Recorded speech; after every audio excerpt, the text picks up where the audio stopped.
Imagine, one day you go hiking in the cold mountains of Russia. Suddenly, at night, everything changes. People run outside without shoes, wearing only their underclothes. And the next day, it is discovered that all of them are dead. But the mystery of their death has never been solved till today. This is the Dyatlov Pass incident, the world's most mysterious and terrifying survival story. It was a winter month, January 1959, the Ural Mountains of the Soviet Union. 9 students, 7 boys, 2 girls, set out on a skiing expedition. Their leader, Igor Dyatlov, 23 years old, an experienced trekker. Their goal was to reach Otorten Mountain, a 10-day plan. They had a good amount of equipment: tents, warm clothes, rations, cameras, maps. They had also taken official permission from their institute. Everyone was confident. Everyone was enthusiastic. But hidden behind this confidence was a pride, because the local Mansi tribe called this route Dead Mountain. According to their local legends, such things live here that do not let a human go alive. But these young people considered it a myth. They must have said, "We are students of science. We don't believe in such things." They considered themselves masters of nature. Journey began by train on January 25th. On January 27th, Vizhai village, the last human settlement. From here, the last diary entries are found. Ordinary things. There's a little fatigue, but everything is fine. On January 28th, one boy, Yuri Yudin, who was ill, turns back.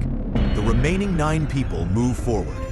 Yudin would be the last person to see them alive. Evening of February 1st, they set up their camp on a slope of Kholat Syakhl Mountain. Temperature, between -25 degrees to -30 degrees. Wind is blowing fast. They pitched their tent, had dinner, and then begins one of the most horrific nights in history. Key suspense point. What happened that night, from the afternoon of February 1st, 1959, to the morning of February 2nd? What was that thing that could scare these 9 experienced people so much that they left their warm tent without shoes and ran into the -30-degree night in half-dressed condition? The search began on February 20th, when the Institute found out these people had not returned. On February 26th, the search party saw a disturbing scene on the mountain's summit. First clue, the tent. But such a tent as you have never seen before. The tent was torn from inside to outside. It wasn't as if someone attacked from outside. No, it was as if the people sitting inside the tent tore their own tent with their own hands so they could run away to save their lives. Everything inside the tent was fine. Clothes, shoes, rations, diaries, cameras, everything was lying there, as if people suddenly got up and ran away. The search party saw footprints of 9 people. But the strange thing was, these footprints were without shoes. People had run barefoot on the snow. The footprints show that all people ran together, not in an organized manner, but rather in a panicked way. Following the footprints, 1.5 kilometers down, near a cedar tree, they found the first 2 bodies. Both boys, Georgy Krivonishenko and Yuri Doroshenko. Both had only underwear on their bodies. Both also had no shoes. Both had broken small branches of the tree, as if they were trying to light a fire. They had wounds on their hands. Their fingers had even died. The cause of death for these 2, hypothermia, dying from freezing cold. But this was just the beginning. A little further away, while trying to go back towards the tent, 3 more bodies were found: Dyatlov, leader, Zina Kolmogorova, and Rustam Slobodin. These 3 had worn a few more clothes, but still insufficient. Their death was also from hypothermia. Now, it seemed the mystery was solved. People ran from the tent, got stuck in the winter, and died. A simple matter. Case closed. But May 4th, 1959, when the snow melted, the remaining 4 bodies were found. And here, the real horror began. These 4 bodies were in a ravine, separate from the first 5 bodies. They were wearing clothes, but these clothes belonged to others. as if they had exchanged clothes among themselves. 2 of these 4 bodies were such that they still astonish science today. Ludmila Dubinina, 21-year-old girl. She had no tongue. The entire tongue was missing from the throat. Her eyes were also missing. Her entire rib cage of the chest was broken. 12 ribs fractured in 3 places. Such a wound occurs when a force like that of a car hits you. Semyon Zolotaryov, 38 years. His chest bones were also broken. His neck was broken. And his eyeballs were also missing. And a very strange clue, high-level radiation, was found on the clothes of these 4 bodies. Now think, can hypothermia pull out your tongue and eyes? Can hypothermia break all your ribs?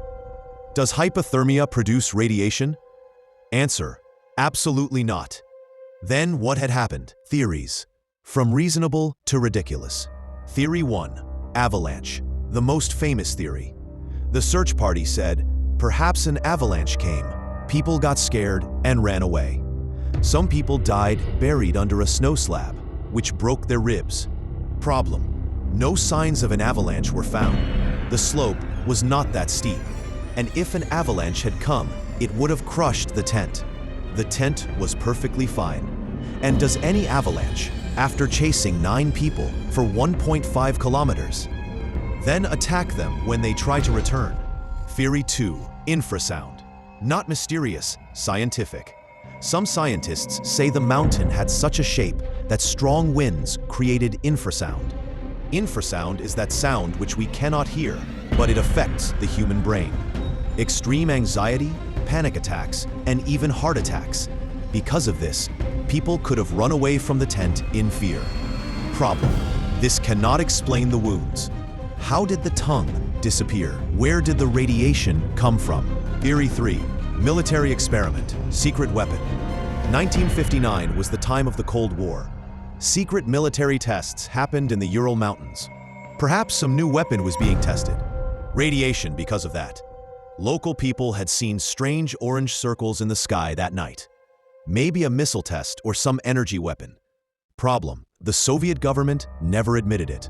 Files are still secret. Theory 4. Yeti animal attack. According to local legends, Yeti lived there. Some people say an animal attacked. Problem. Does any animal attack so precisely and remove eyes and tongue? And in an animal attack, why would the tent be spared? And the footprints? Theory 5. Violent fight paranoia. Some say the people fought among themselves, or perhaps someone ate something dangerous in the rations which caused hallucinations and people went mad. Problem. Such extreme violence, radiation, exchanging clothes? Every theory has some deficiency. In 2020, scientists from Switzerland and America made a computer simulation. They said a slab avalanche could have happened. What is a slab avalanche? When the upper layer of snow cracks and slides over the lower layer. This can put so much pressure on a person's chest that ribs break. Scientists calculated that if people were trapped under a snow slab for 30 to 40 minutes, these wounds are possible. They described the wounds as chest trauma, and the missing tongue and eyes they attributed to scavenger animals, as if foxes or wolves came and ate the soft tissues when the bodies were under the snow. Radiation?